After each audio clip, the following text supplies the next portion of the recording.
kind of faith it takes to climb out of this boat I'm in, under the crashing waves, to step out of my comfort zone into the realm of the unknown where Jesus is, and he's holding out his hand.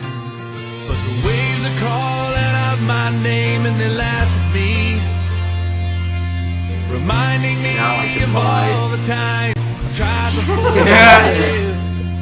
The waves they all right, keep so on telling me this is time and time Standing again, Before Pilate boy. podcast. I ask the questions to you, the staff, and you answer them. Welcome to the podcast, where I'll put your summer camp staff on the spot to see what they're about, what kingdom they serve, and what they hope to accomplish in this little world that we call Camp PMBC. Today we have Aoife, and we have Bryan, and we have Octavia, and we have Evan.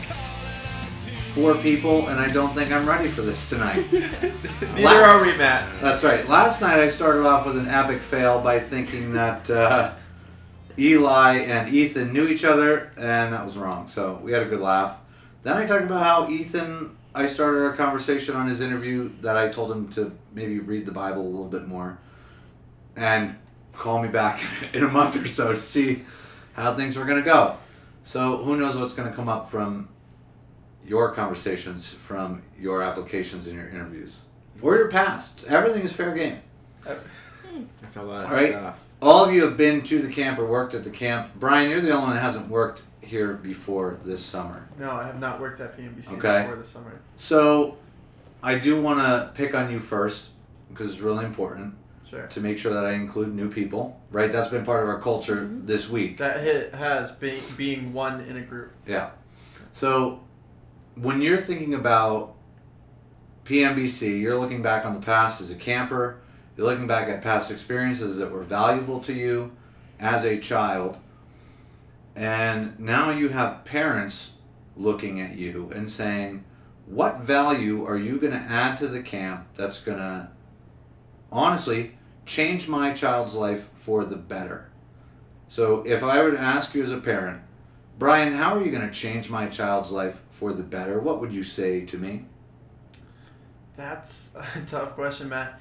I mean, changing a child's life for the better, it's all about the camp culture here at PMBC, and learning and preaching the gospel is the main focus to these kids.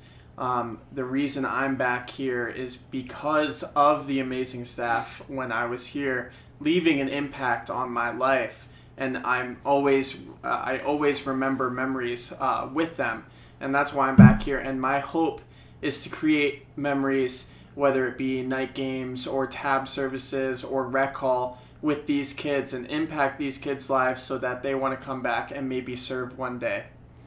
Okay. Yeah, I didn't even reference your role yet, but I mean, serving in the program role is a big thing.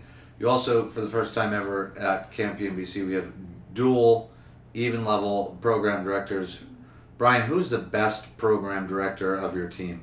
Octavia, 100%. She knows the songs, the skits. She knows the camp culture so well, and I mean, she keeps me in track. I mean, if I forget a piece of paper, she goes, Bryan, and I go, yeah, and she goes, you forgot this, and I'm like, okay, thank you. And she keeps me in line so well. I absolutely love working with her. She's amazing. Oh, yeah? She doesn't know about the secret deal that we have. Whoever makes her face the reddest throughout the podcast gets Ginny Joe's whenever they want throughout the whole entirety of this summer. So we're coming at you, Octavia. Just be prepared.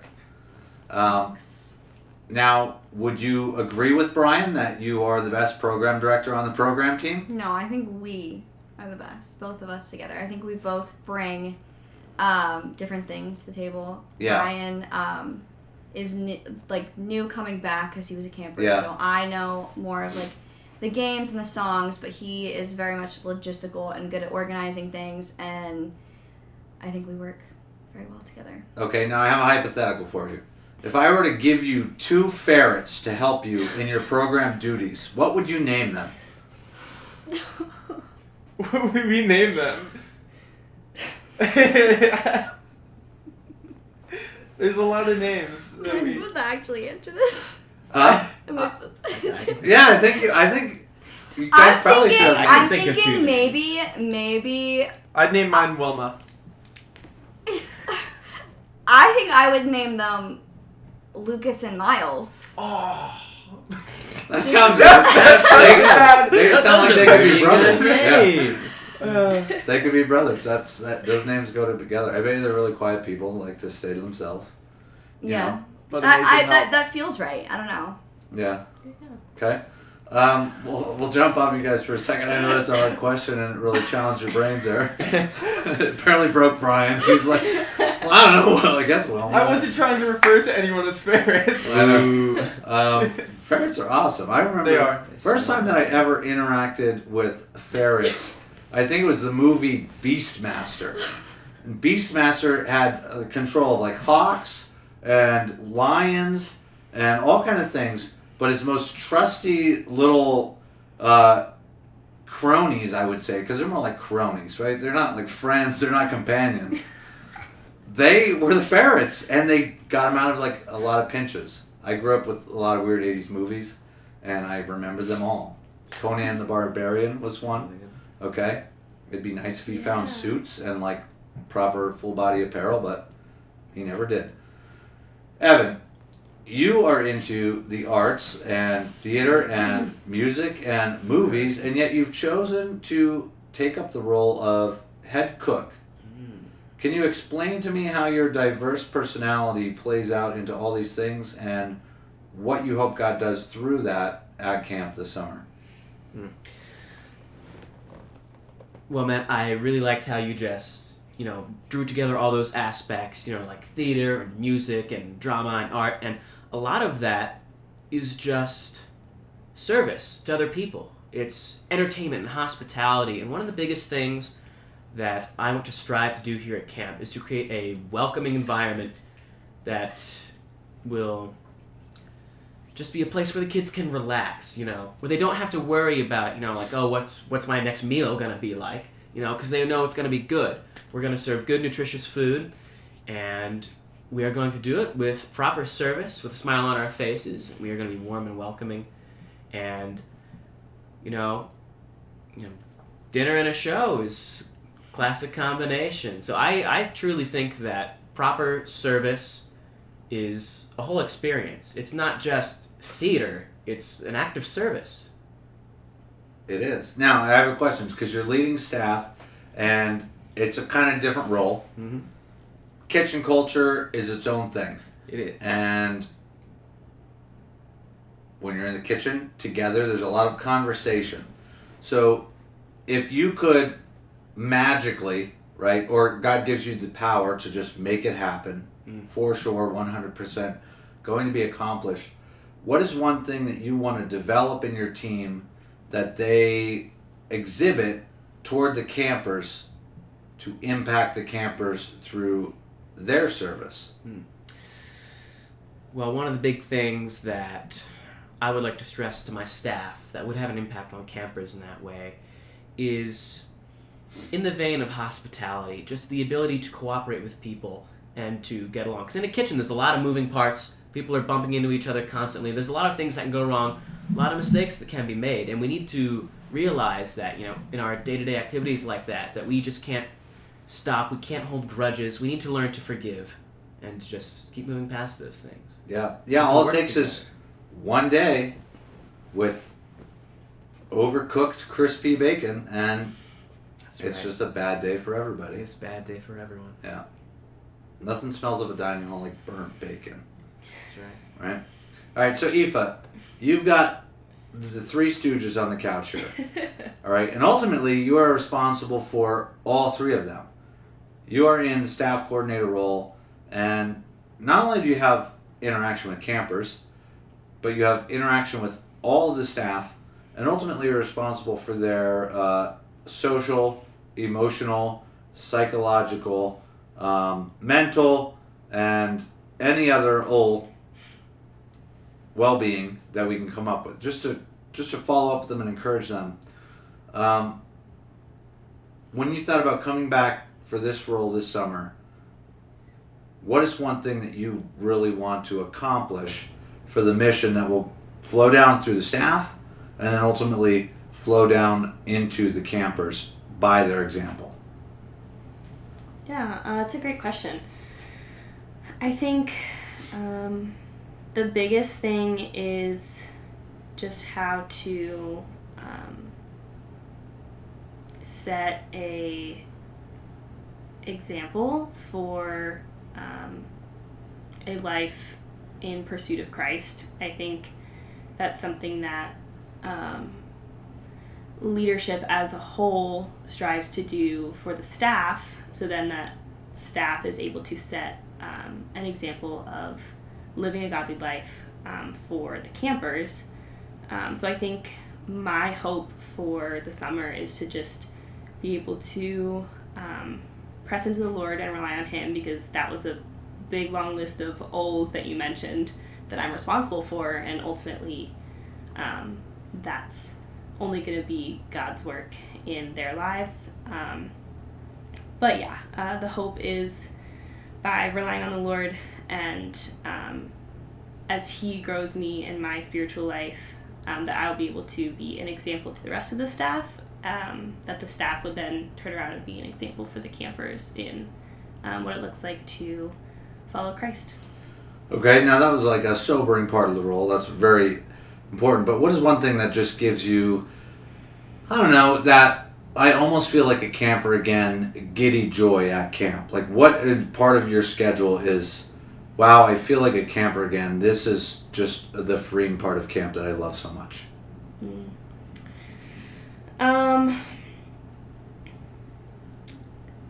I think one thing today was just working together with the program team on organizing like the games and the skits. I think it's a lot of fun to kind of be on the other side of that from a staff position, but it's also, I feel like in the games, like we played Clue today in like a life-size version, the staff have just as much fun as the campers playing it. So that was a lot of fun to be involved still, and so when the campers are here, I'll be having that like interaction with them, even though my primary role is with the staff. Okay. Bryan, who died in Clue? You did. Oh, awesome. And who done it in Clue?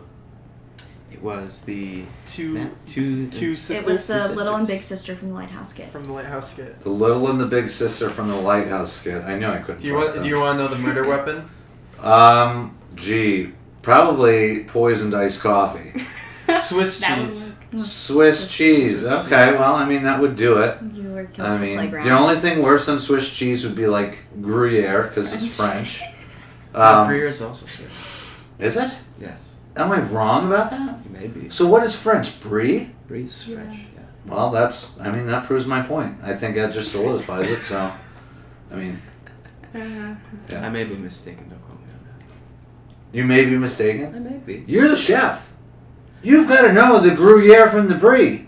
I suppose I do. I don't think we have either. If you make a mistake, we could have debris all over the kitchen. I know, it's a cheesy joke. Oh. Oh my gosh. So, anyway, back to the topic. Last night we were in a knockdown drag-out fight about what the best... now I can't even think of the band. But that's okay. Yesterday I couldn't even think of the name of the podcast. So, the band that sings Sadie Hawkins Dance. Who is that? Reliant K? Okay, it's Reliant K.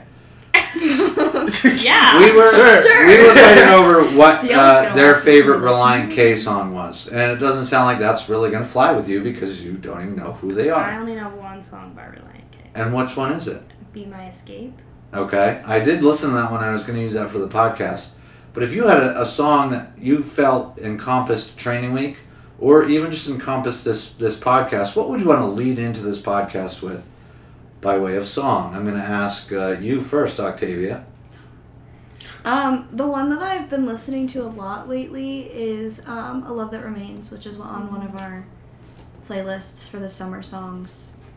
I think I don't know if it'll be, good to lead the podcast in with, but it's definitely, like, a good one to, like, lead in with the summer, and I enjoy it a lot. Well, you know me, I just randomly speed up the songs when we're going to sing them for worship. So Yeah. maybe I'll add electric drums or something to it. And He let's gets an pick it up 8-minute a song remix. done in 4, so. Yeah, well, He's very efficient. everybody's a little confused that day.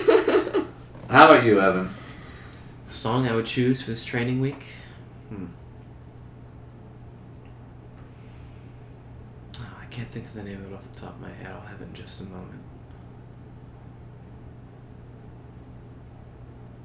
While you're That's thinking, I like to think of life through like soundtracks, and one of my favorite songs when I was in college was by Stephen the Levite, and the song was called "The Soundtrack to My Life," and he just sang through the kind of things that he was going through in his life, and it was an interesting song. So when you said the soundtrack to this week, it made me think about that. My brain doesn't work like a normal human being. That's Yeah. true. It works like a human being with a game of Pong, going back and forth through all kind of different ideas. Yeah. Lights and binging sounds, things of that nature. Yeah. So, like a pinball machine? Sort of, but not quite. The song I had in mind was Voice of Truth. I believe it's Casting Crowns. Mm-hmm. Personally, that song means a lot to me, but the song is basically about how the world and even our own mind will tell us things that will get us down and discourage us, while the time we spend with the Lord will encourage us because He is the voice of truth. He says, do not be afraid. So I think that in these training weeks we have as staff, and the time we spend in the Word and learning the Lord's Word, is that it really encourages us to continue on our work here at camp, and it gives us the momentum we need to make it through. Okay. Casting Crowns, Voice of Truth, that's a good song. Yesterday I had Ethan stand up and show us the theme dance. Would you give us a quick rendition of Voice of Truth? Voice of Truth. Yeah, give us what you would say is the most meaningful part, or at least the part that The encompasses. Yeah, so like sing it, like for real. Okay. Well, I And mean, then I we're get gonna the have lyrics Bryan just try to right. sing it Okay. All right. Well. in falsetto. All right. I'll go real in the Red Sea with Moses. So it's lyrics are, and the stone was just the right size to put Red Sea with Moses. So it's lyrics are, and the stone was just the right size to put the lyrics are, and the stone was just the right size to put the giant on the ground, and the waves they don't look so high from up top looking down. I will soar on wings like eagles when I listen to the voice rolling something over, singing over me, and the voice of truth tells me a different story, and the voice of truth says, do not be afraid. Okay. Hey, very good. What is your singing? By nature, sometimes I can get up into the tenor tune range. My range on a typical day is by nature. Sometimes I can get up into the tenor tune range. My range on a typical day is F sharp 2 to F sharp 4. A couple days ago, I was hitting some low E's. Really? Yeah. What's your range, Octavia? Do you know? I'm not going to sing, so. Why not? Because I'm not doing that. It's for the campers. I'll sing when the campers are here. Okay. But that brings me to the next point. The gospel. But this phrase, it's for the campers, does have a limit. For the campers, does have a limit. Bryan, what is, in your mind, the limit of it's for the campers? Especially if some of your staff come up to you and they say, but Bryan, it's for the campers.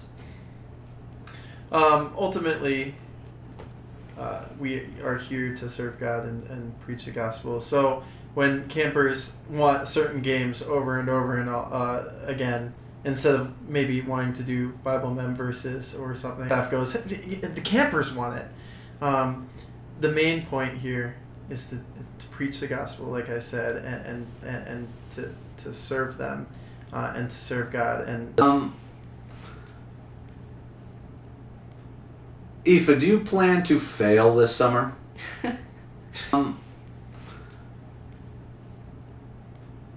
Aoife, do you plan to fail this summer? This summer? Actually, yes, because so that, especially in a place like this with leaders like I have, that, especially in a place like this with leaders like I have, it's okay to make mistakes, or to fail, to not get it right all the time, because it's an opportunity to grow. So actually one of my goals for this summer is to learn how to fail well, because we all do it. We don't hit the mark every single time. So I would like to learn what that looks like, to do it well, because there's a lot of humility that I think can be grown in failure. Okay. I like that. Bryan, what would you say is, let's go to Octavia, actually. I tried to get her to sing, but she didn't want to, so. I know she does like humor. So, what is the funniest fail that you've seen so far in the staff this week, where you're just like, I gotta stop and laugh at this. When I think of this, I just have to laugh. And describe it to us. The funniest fail this week so far. Or last week. I'm blanking, I'm not gonna lie. There's a lot. Okay, then go back to history. Give us something. In general? Anywhere. Anywhere? At any time. But you have to describe it like it's happening now. Can I have a minute to think about it? Probably not. Well, Bryan has something on his mind already, I could tell. Go ahead. I was just thinking, we have during training weeks, we call it Woodside trainings, and we talk about, the points, not the points, everything. And lots of metaphors go on, lots of cheesy jokes by Matt. He's really bad with them. But, he was trying to direct someone to the answer. And so by directing someone to the answer, he held up a shoe. And he goes, "What is this? What is this?" And he's trying so hard to direct them to the answer, and the person goes, "A circle." And all of us, including Matt, is just even dumbfounded. Is this shoe? And the only thing we could think of was maybe because I was doing this. He was moving it around in a circle. Yeah, they said a circle, and that was definitely a highlight of one of the training weeks that we will not forget, and we will probably make fun of for the rest of the summer. No, I have another one. Throw it in there. With the same person who said that the Santa was a circle. We were playing one of the games that we are going to be playing, and we were practicing it. It was the first day, last Monday, of training week, and we were playing as on two teams. And the game is girls play by football, tackle football rules, and the boys will play by soccer rules. So I had the ball and I'm running, and I hear Matt yell, "Can I say her name?" You could just say the next letter after what her name starts with. So throw the ball to K. Throw the ball to K. Okay. Is what I said. Oh, okay. That's not. Never mind. Throw the ball to K. And I was like, "Oh, she's not on my team." Everybody was like, "Yes, she is." And so then the game stopped, and I was laughing on the floor. Tears were probably streaming down my face. Couldn't breathe. It was a fun time. I apologized. I went up, gave her a hug, and I said, "I'm so sorry. I love you so much." Now, how does that prepare you for your job in the summer when kids and their teams, they make that mistake and they don't manage it quite as well. And so somebody's going to get upset that they weren't recognized by their team, and all of a sudden the game turns from being this enjoyable thing into now not the point, being upset about something that is minor. How do you plan to redirect the kids and kind of help them focus on the major things and the important things? Well, we have a preventative measure in place. What we did today was we had 2 teams, and we had them wear wristbands so that they could differentiate between who was on their team and who wasn't. But just like, I guess a good way would be to pull the camper aside that's upset and just explain to them that it was more than likely a mistake on the other camper's part, that they didn't realize that they were on the team. And then to do our best to make sure that that camper gets the ball and gets a chance to be incorporated. Okay, that's good. Evan, I'm going to go through the 4 of you, and I'll start with you. Mm-hmm. What was the most valuable or most fulfilling part of training that you received this past week and a half so far? I think that, to me personally, the most valuable part of the training that we went through were the parts of the training we had with you where we talked a lot about theology, about what the gospel is and what the gospel isn't. And we really got into the depth of some of the points of the gospel. And not just the, cookie-cutter phrases that we all know and say from Sunday school, from our own childhoods, but the meaningful content of the gospel and how we can share that with campers. I think that was the most valuable thing to me. Okay, good. I like that. I just was with you, so I'm going to give you a second to breathe, and we're going to jump to Bryan. I don't mean to be unoriginal, but I feel like the gospel, the importance of the gospel, we called it the points and not the points. And one thing we have emphasized so much in the training weeks is the point of the gospel is to have a genuine relationship with Jesus Christ. That is the point of becoming saved, is to have a relationship with Jesus Christ and walk with him. And I think that was very, very important to learn, that it's not just about being saved, but to continue that relationship. Yeah, it's an active thing, and it trickles down to what our ultimate purpose is with the kids. We want to build a good relationship with them that adds value to their life, no matter what position we're in, whether it's from Evan in the kitchen all the way to Aoife working in the staff. So I am glad that got picked up and hammered in, because we did mention it quite a bit. Quite a lot, yeah. I'm going to jump back to you. I have 2 answers. Yeah, that's fine. I'm going to let you do 2 here. So the first one is along the lines of what they said, but specifically when we discussed how to share our testimonies, that it doesn't just need to be like how we came to know Christ and how it started our relationship, that it can be any God moment that we've had recently. So mine was just some experiences that I've had since starting college, and it just shows how God has worked in my life recently. And then my other one is specifically for us, for our job. I think today was really beneficial, where we actually spent the day running through the program, making sure that we were on time for things, and running through it with the staff as if they were campers. Yeah, one of the things that we see Jesus do for us is he sets an example, and it says he is a high priest that understands all of our struggles. And I think what parents and kids don't always understand is that the staff make it a really important part of their experience to do the things that the campers are going to do, see how well they work or don't work, so that we could bring them the best possible experience that we could humanly create, and then ultimately turn it over to God. And I know sometimes parents probably wonder, maybe we make up stuff on the fly. And sometimes we do. I mean, honest to goodness, parents, things just don't work out, and we've got to pull out the popsicle sticks and the construction paper and do something zany. But most of the time, there's a lot of work and there's a lot of effort that goes into it. And we try it. And we try to work out all the kinks, and we try to work out all the troubles, and we try to work out any of the things that are going to detract or cause problems or allow the kids to have loopholes so that they get the best experience.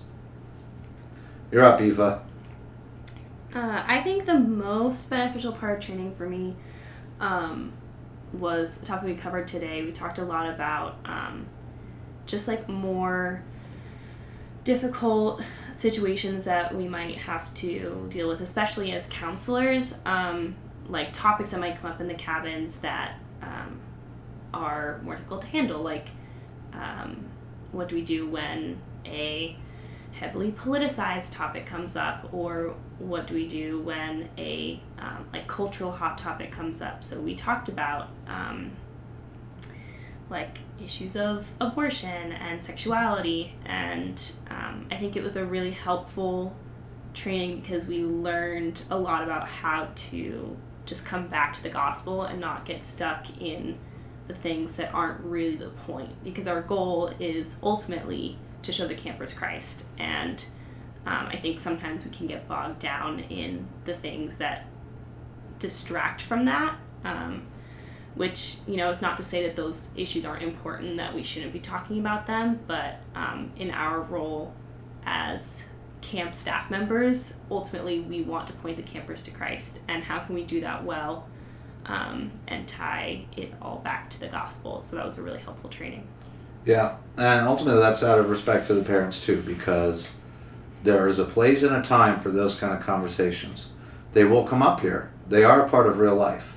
Honestly, I do wish that the church would talk about those issues a little bit more clearly, and they would prepare kids more effectively.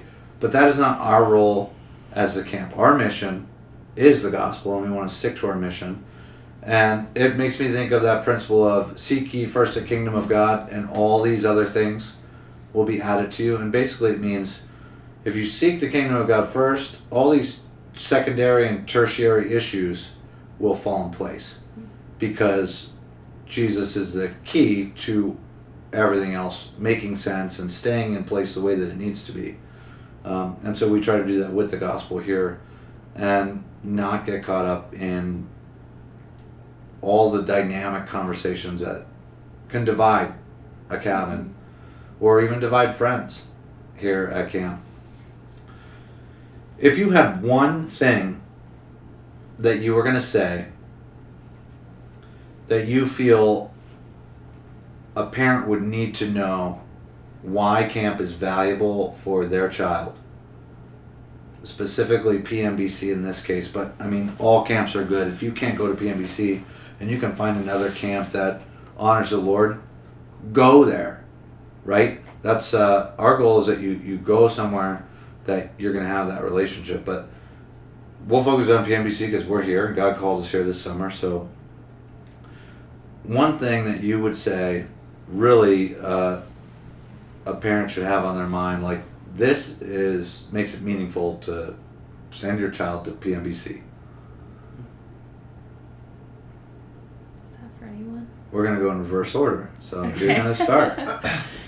I mean, I think we as a staff really care about the mission, which is to point campers to Christ, to share the gospel. A lot of our staff members are on staff because they were impacted here as a camper. And even if they weren't a camper here, they're here on staff because the Lord has been moving and working in their lives in one way or another. And so I think we're very intentional with our training, with our focus, which is ultimately relationship with God. And so I think the program is set up with that focus in mind. The training is done with that focus in mind.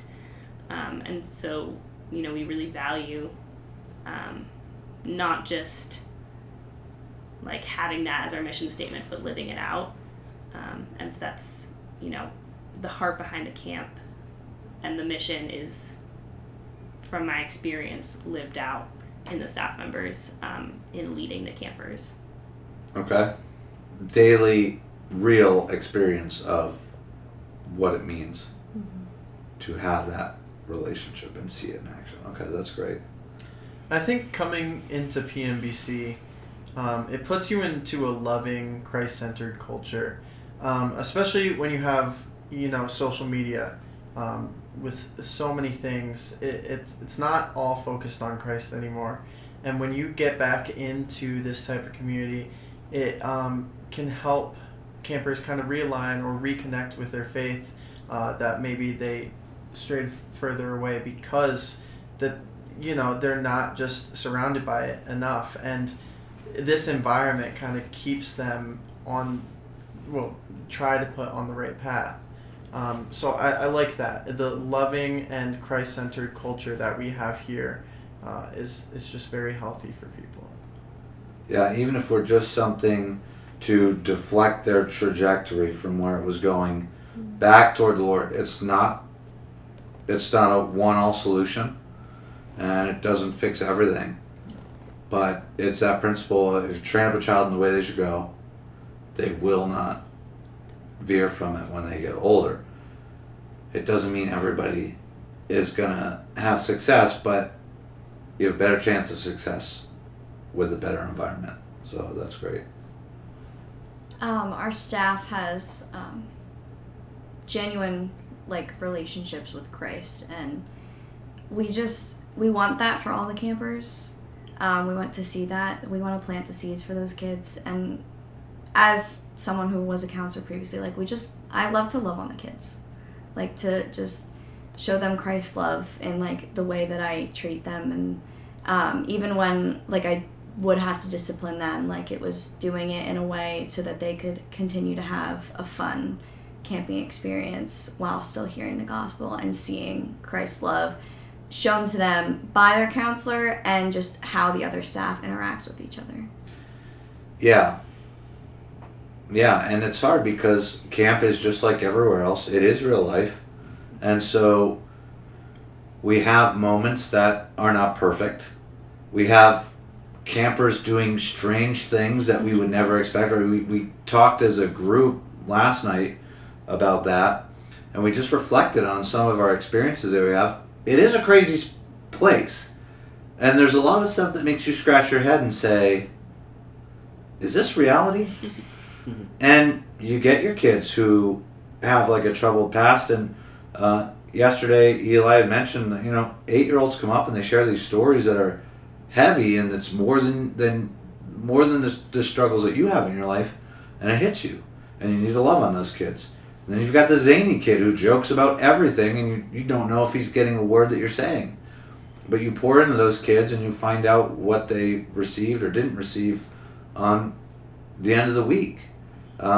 Or you have the kids that just seem like they're disinterested and they want to go home all week, and then their parents come and pick them up and you say, I'm sorry, they didn't have the best time, and then they're telling their mom, I can't wait to come back, I don't want to go home, why do we have to go home? And then they cry on their way home. You don't know what you're going to get. I won't say it's exactly like a box of chocolates, but it's close, right? Sometimes I do feel like Forrest Gump when I'm running this camp, I'll be honest. It definitely is humbling, and it makes you feel your limitations. But loving on those kids is something that is huge. So borrowing some of the points that you guys made about, just how Christ-centered our staff is, I think one of the most valuable things that campers can experience here at camp and take away with them is just the fact that they don't often get to see what a Christ-centered community looks like, because it's so hard to find that these days in our culture and just out in the world. But here at camp, we're able to build that here and show them what Christ-centered relationships are supposed to look like and how we're supposed to serve and love each other. And I just think that's very valuable, because that's not something a lot of kids will get to experience outside of a place like PMBC. Yeah, that's true. A lot of kids will, and when they come in, they don't know how to handle all the time the mealtime, because all of a sudden you have 10 other people sitting at a table with you, looking at you, and you're eating together, and there's expectations of, hey, we're going to do this, and we're going to do this all together. And maybe they just don't have the luxury of experiencing that. And it's out of circumstance. Maybe it's only mom. And mom does everything she can to send them to camp, but mom's at work. She's providing for the family. The child eats meals where the meals are available, whether it's at school, whether it's at daycare. And so they come and they don't have that table experience, but then they finally get it. They finally get to experience that that family meal experience, and it impacts them. Or they get that cabin experience. Now they have somebody around them all the time. They're with their friends for an extended period of time. I always describe it to the Youth Week campers that this is like the first century church experience. When the church started growing, when Christ had already ascended and the apostles were going out preaching the gospel, it grew because the believers were persecuted, and because of that they gathered together to encourage each other daily. They ate meals together and they prayed together daily. And so the first time in their lives, kids are getting a picture of what the church is supposed to be. And they're worshiping, singing, praising, dancing, having fun, eating meals as a family, going to bed together, waking up together, having that consistency that camp brings them. And it is a really, I'm not going to use this in a negative sense, but it's like an intoxicating community. Like, it does affect you. And that's why I was involved in camp in the first place. It was a difference of the community compared to what was missing outside. And so I think all that's good and valuable points. If you had one closing word for parents to help them have, not that parents have an unrealistic view of what's going to happen at camp, but just to have them have a more realistic view of what to expect and what not to expect from their child's camp experience, what would it be? And that's what we'll close with. I'll give you a moment to think about that, because that's a lot.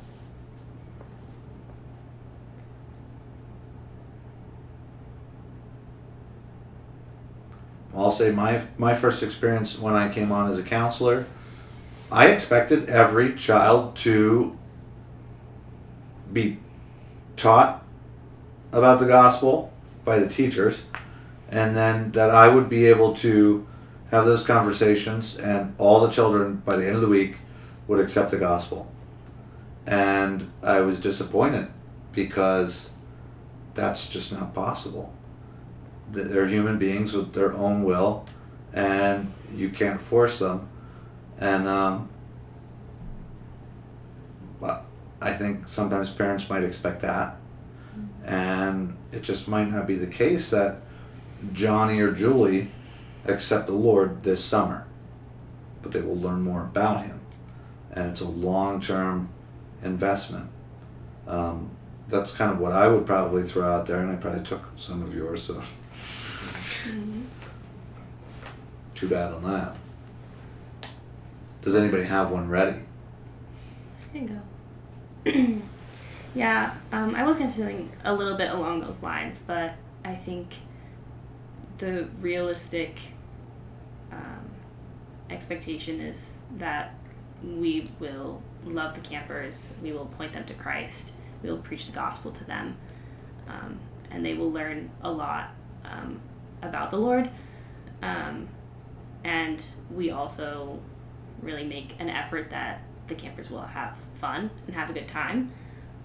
Something that we talk about as a staff as being something unrealistic even for us to believe is that we're not going to change a camper's behavior in a week. We can, again, love on them and point them in the right direction and put boundaries in place to keep them safe, to try to safeguard their experience and the safety and experience of the other campers. But we're not going to, necessarily be able to make them follow all the rules or become a better behaved camper in the course of a week. Yeah, it's not a boot camp. No. We're not a behavioral modification camp. It really is relationship. Mm-hmm. And the relationship comes with the mess and in the mess. Mm-hmm. and we're not a perfect, sinless environment. We have a staff conflict policy because we struggle with each other. And so the kids are going to struggle with the kids. Yeah, but those things are there. The structure is there around it. It's both of yours combined, kind of, but with an addition. I went to a Christian private school for many years before I actually come saved. And just like you said, people have their own free will. You know, you can come to a camp for a week and there's no guarantee that one may be led to Christ, but they will learn more, and you can realistically expect that the staff will be diligent and do everything in their power to preach and answer any questions that the kids may have about God or about who Jesus was, or how they can accept that. You can have that realistic expectation that the staff care about those kids more than most things, and that they will be well taken care of. Something to not expect is, expecting your child to immediately take God within their heart. They have their own free will, and some may take longer than others. Like I said, I went to a private Christian school for a few years before it even clicked in my head, I need this in my life. And some may take a little bit longer to click of, hey, I want this, I need this. So that would be an expectation. Yeah, I think that's good. And even parents, I know that it's hard. I know you have a lot on your plate, but I mean, your kids want you to want this too, right? Even if they're not at that level of acceptance, they have this joy at PMBC and the things they hear, and they want you to be a part of it, and they're going to bring home devotionals. Doing the devotional with them could be a huge step in jumping into that part of their life, and maybe God is going to use you as that final step. And that, I mean, just imagine the joy of being that final part of your child. You thought, oh, they're going to go to camp and they're going to meet the Lord. But really, the Lord said, I'm going to prepare them to meet the Lord through you, and I'm going to let you be a part of that. That's really cool. One of the things that as a staff we try and do is everything in the program we try and make sure that there's a way that it will point back to Christ. Whether it's a rec hall song or a skit or a game that we're playing, there's a way that the staff can take it and point it back to Christ when they're doing one-on-ones with their campers, or if campers have questions that they're talking about in the cabin. We do try and make sure that we're pointing everything back to Christ. So nice. What do you have an unrealistic don't expect this for parents or for us? For parents.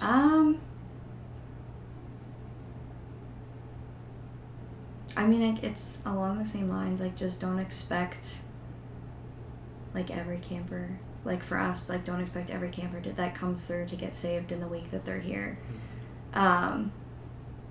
Or that they're, for us, it's, one of the things that we do with the skits at TAB is, we try and use them to get them to stay behind and to really sit and, contemplate it and think about it. And they don't always do that, and so that's one of the things that, there may be some nights where, nobody stays behind, and it's not that we did anything, that, we did what we set out to do, and we shared the skit, and then the teacher came up and spoke, and it's just, don't expect them to have a deep understanding of everything that was discussed. Yeah. I would say that you guys have a lot of really good points about things that parents should expect. I especially like, Octavia, your point how that, the motto of PMBC is not I, but Christ. So we work very hard and very diligently to point everything back to Him and to the Word.